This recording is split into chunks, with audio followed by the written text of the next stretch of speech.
Hi there, everybody. I'm joined today by Roger Garrett, one of our senior research analysts here at Craig's and our resident expert on all things technology. Good morning, Roger. Morning. Today, we're going to talk about artificial intelligence, which is a subject you wrote an article on in our recent News and Views publication, and is something that has captured the imaginations of many people this year. But artificial intelligence is not a new concept, is it? So what is artificial intelligence, and why has it grown in prominence recently? No, I think you're right, Hamish. I think that the concept of artificial intelligence, where I guess in simple terms, machines simulate human thinking, is not new. In fact, it can be traced back to ancient civilizations, where Homer actually wrote about machines performing simple human tasks, in the 8th century BC, pretty much in a sort of servile capacity. So if we sort of fast forward to today, with the development of computing power, so GPUs and CPUs, plus developments in terms of the ways computers look and analyze data, so predicting text and the like. This means that we're now in a sort of situation to assimilate and I guess interpret large amounts of complex data. So look, in the tech world, advanced in artificial intelligence has been around for over 10 years. And I guess, Google has been really the pioneers in its development. And its growth in prominence is really sort of a function of two things. I think firstly, now we have the processing power to look at and analyze huge amounts of data. Plus, we've developed different ways at looking at this data. So transformer technology essentially tracks relationships and builds patterns in this data over time. So, together, this drives quicker and sort of, I guess, cheaper processing capabilities and the ability, I guess, to assimilate and interpret, huge amounts of data over time. So this is the first factor, increased computer grunt and technology that allows better analysis of data. But I guess the other key factor turbocharging the growth in AI is access to data. So, globally, we create huge amounts of data through text, on the internet, through social media, through advertising and the like. Maybe to sort of add a little bit of context to this, research house IDC noted that in 2021 we produced more data in 1 hour than we did in 1 year 20 years ago. Maybe to add a few numbers to this, every minute there's over about a 250 million emails sent, 6 million searches on Google, 70 million WhatsApp texts that are sent. And look, this data creation continues to grow. So more data is being produced than ever before, but importantly, it's being captured and stored in a way that now makes it more accessible. Yeah, fascinating. And many listeners would have heard the terms generative AI and ChatGPT used a lot recently. What exactly are these forms of artificial intelligence? So Hamish, AI is a enabling technology. It essentially uses algorithms to analyze data and allows machines to learn. Generative AI essentially takes us to a new level. And as the name suggests, generative, it's about generating new content like text and videos, images, which was not previously sort of possible. So generative AI is about machines developing predictive algorithms that simulate human learning. Um, Without trying to get too technical, but it's sort of artificial neural networks that allow them to process information in a similar manner to the human brain, just a lot faster, and with the ability to assimilate a huge amount of data. So, I guess in a nutshell, generative AI is all about understanding what humans are asking, applying logic and reasoning to this, to these sorts of queries or questions, and then it can create new data based on access to huge amounts of existing data, which is essentially more predictive, it's more perceptive, and it's more creative. So, so turning to sort of ChatGPT or Bard, which is Google's large language models, that's essentially what that's all about. As I said, AI is an enabling technology. It uses algorithms to analyze data that allows machines to learn. And I guess technological developments have allowed the machines to sort of develop predictive algorithms that simulate human thinking. So machines think like humans. They process information in a similar way to the human brain, but again, infinitely faster and with the ability to sort of assimilate huge swathes of pretty complex data. So and you have sort of things like natural language processing, or NLP, which is the artificial intelligence technology that allows machines to understand all facets of the human language, and therefore enables them to sort of communicate with humans in their own language. And then the large language models like Bard or ChatGPT essentially gives access to huge swathes of data that interacts with this natural language processing and forms the basis for generative AI. So, look, Gen AI is the next generation in artificial intelligence, and large language models like ChatGPT and Google's Bard have really sort of democratized this. It's brought Gen AI to the masses in a pretty sort of user-friendly form. And in your view, Roger, what are some of the main benefits of ChatGPT and Bard and these other generative AI models? Yeah, look, we're obviously asking ourselves how important is this technology, and I think we're in a discovery phase. But maybe it's sort of worthwhile listening to what some of the industry leaders are sort of saying about this. So you've got um, people like Mark Benioff, the CEO of Salesforce, who talks about sort of the coming wave of generative AI being more revolutionary than any technology innovation that's come before in our lifetime, or like in any lifetime.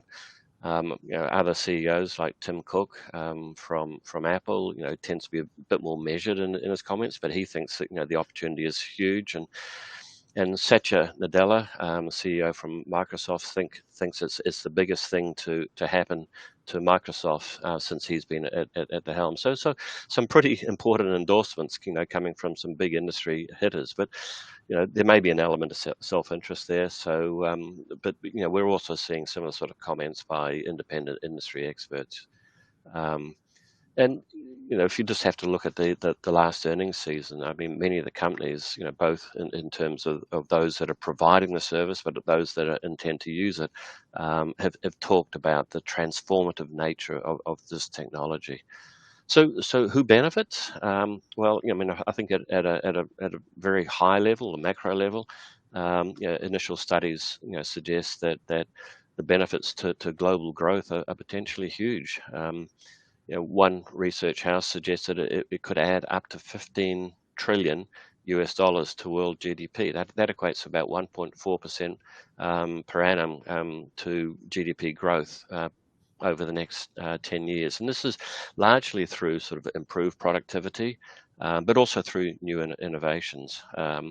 I think the early forms of the large language model. So that's ChatGPT's first shot at this. I mean, it was estimated they had this a similar sort of intelligence to Einstein. So one of the smartest guys that's sort of ever lived. And these machines are only getting smarter. So the benefits will come through sort of increased innovation, increased product development, increased speed of design. So perhaps what took 2 months previously could sort of take a couple of hours to develop. There will also be some substitution of tasks, but also a lot of collaboration where machines working side by side with humans. And hopefully, and I think this is probably a less recognized area of where it will benefit, but there'll be better access to data. And IBM did this report or study, which showed that each year $3 trillion are lost, due to sort of bad decision making based on poor or insufficient data. So hopefully that will be one area where we'll sort of see net benefits. But if you want to go down to a sort of a sector level, apart from the fact that hopefully we're going to have a faster and more vibrant economy, I mean, I think pretty much any sector or industry that uses data or images or videos, can benefit from generative AI through sort of increased automation of manual tasks, through better decision-making processes due to availability of more accurate data, and a more collaborative approach to new product and service development. So, in the technology sector, there's some obvious benefits. The cloud services providers are going to benefit because there's going to be more processing that needs to take place in the cloud, because that's the only place that has enough grunt to do this. I mean, obviously the semiconductor industry, in terms of providing the chips that allow this processing power, but also in terms of coding. So the generative AI does quite a good job at writing code. But in other sectors, like business services, I mean, there's been a lot of talk about these intelligent chatbots replacing call centers. Things like legal searches, etc., can be done by these generative AI models. And in the healthcare sector, I mean, I think the genomics database is one of the fastest growing databases in the world. So it can be used to improve the efficiency of data information and collection there, and in things like the pharmacy businesses, AI can be used to sort of screen for clinical trials, and also sort of help in terms of predicting the capability of drugs. So that just gives you a flavour of where benefits can accrue because of this technology. Excellent. And you've just outlined obviously some of the positive attributes, but there must be some potential risks and limitations too. What should we be aware of? Yeah, look, I mean, as with any new technology, well, I mean, new to the masses technology, there will be controversies. I think one of the more obvious controversies that has been talked about is what does it do to labour? I mean, you've got a sort of situation where machines are replacing humans, and will that lead to a number of people being made redundant as a result? I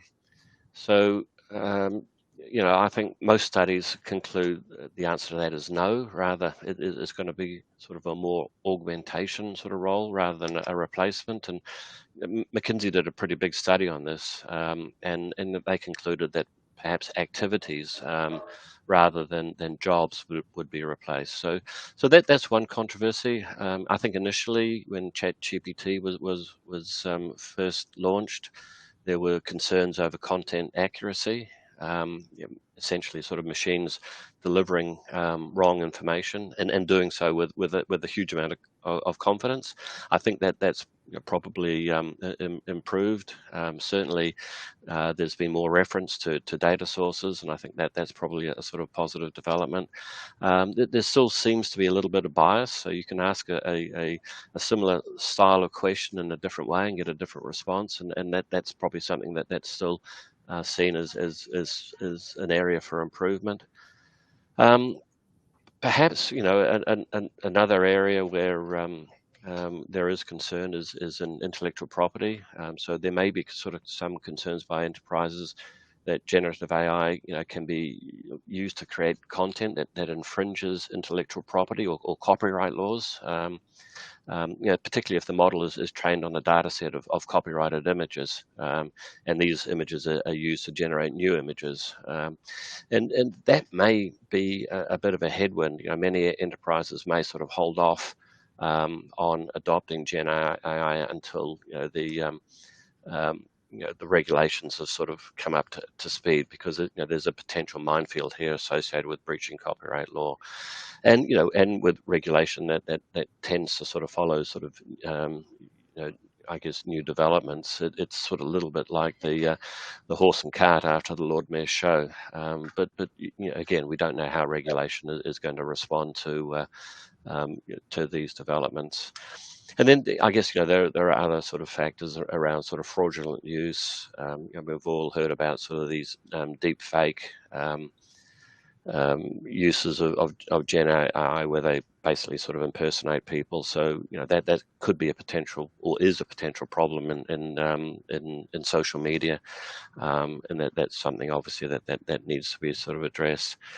And then I guess maybe from an ESG point of view, the computer power needed to train these large language models, has increased a lot. I mean, it's actually quite huge. So so there are sort of implications in terms of the the emissions that are required to essentially get these large language models up and running.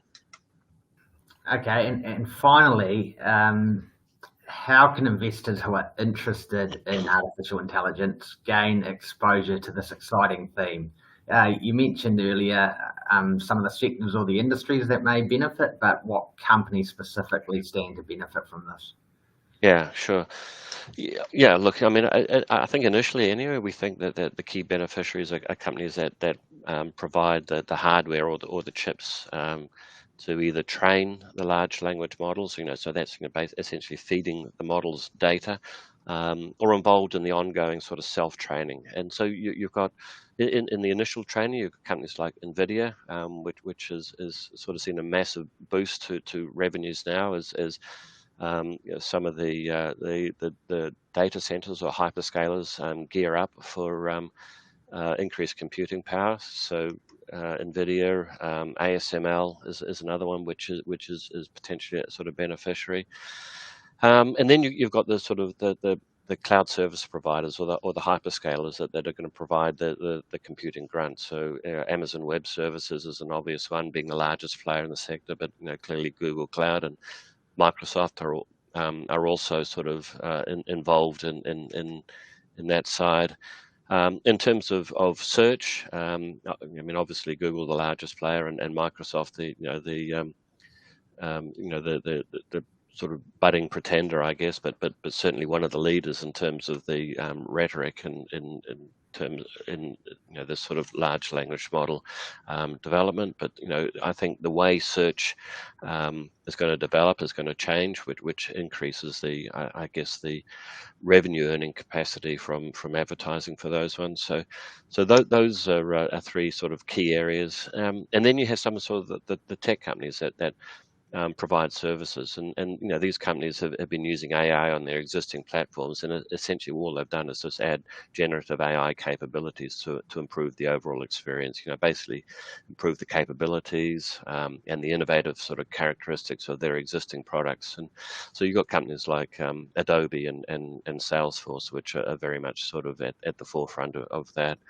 So those in terms of providers of AI or AI services or AI support services, those are the key sort of areas to sort of focus. But look, at the end of the day, I think there are going to be sort of secondary beneficiaries. These are the companies that actually use the technologies to sort of help make a more informed decision making. And as I said before, many companies in the last round of earnings calls, started talking about how they can use generative AI in terms of achieving efficiencies in their business, driving better decision making, helping in capital investment decisions, and essentially making their companies more efficient as a result of a better decision making process. Right, and on that note, Roger, we're out of time for today.